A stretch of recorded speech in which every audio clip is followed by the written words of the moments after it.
Last একটা জিনিস news শুনছিলাম যে হামজা চৌধুরী বাংলাদেশের হয়ে খেলতে আসবে। বাংলাদেশের একটা বংশোদ্ভূত ছেলে, সিলেটে তার নিবাস, পিতৃক মাতৃক নিবাস যেটাই হোক।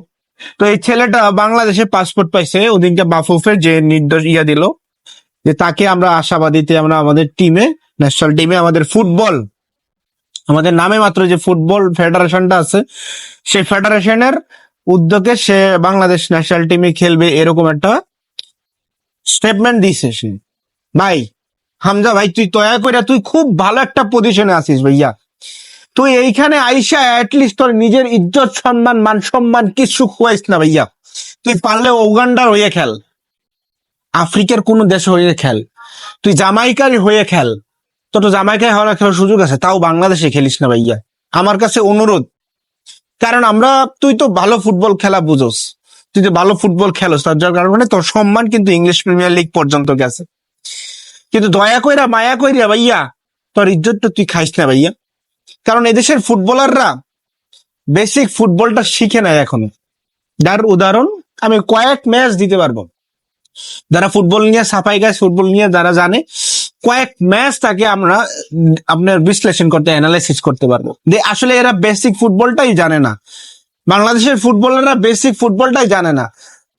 ফুটবল খেলার যে স্কিল সেটা নাই, স্পিরিট নাই।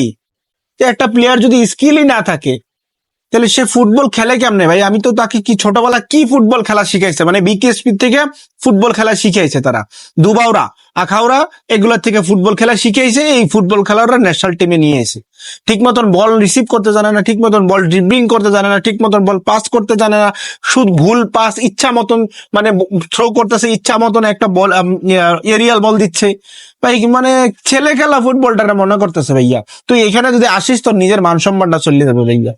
প্লিজ তুই এখানে আসিস না, আমি তোর করজোড়ে অনুরোধ করতেছি। আই রিকোয়েস্ট ফর, মানে রিকোয়েস্টের যদি সর্ব লেভেল থাকে আমি তোকে সেই লেভেলটাই বলবো ভাইয়া। তুই অ্যাটলিস্ট এই মান সম্মানটা তুই এই বাংলাদেশের মাটিতে এসে খাইস না। কারণ আমরা ফুটবল খেলা শিখি নেই, আমরা বাংলাদেশের মানুষ। অনেকে সাফাই গাবে বাংলাদেশের ফুটবল এখন উন্নতির দিকে যাচ্ছে, বা বাংলাদেশের ফুটবল খেলার মতন প্লেয়ার আছে, আমরা সুযোগ দিই না। আমার ঘোড়ার ডিম আছে ভাইয়া, কারণ আমাদের রক্তে ফুটবল নাই ভাইয়া। ফুটবল খেলা দেখা আমার রক্তে আছে, আমাদের রক্তে আছে ইউরোপের ফুটবল খেলা দেখা। কারণ ওই খেলা দেখে আমরা আনন্দ পাবো, স্বাভাবিক, কারণ ওরা ওই লেভেলে ফুটবল খেলে। কিন্তু আমাদের দেশে যারা ওই বড়াই গায়, ওই সাব চ্যাম্পিয়নশিপ আর বালের চ্যাম্পিয়নশিপ, ও বাল আমার এই ফুটবল খেলা বোঝে না বাংলাদেশের মানুষ। বাংলাদেশের মানুষ ফুটবল খেলতে পারে না, ফুটবল, সরি ফুটবল খেলা, ওটা এটা বলেছে ভাইয়া। ফুটবল খেলা বোঝে কিন্তু বাংলাদেশের মানুষ ফুটবল খেলতে পারে না ভাইয়া। এই দেশে আইস না ভাইয়া, ইজ্জত মান সম্মানটা আইস।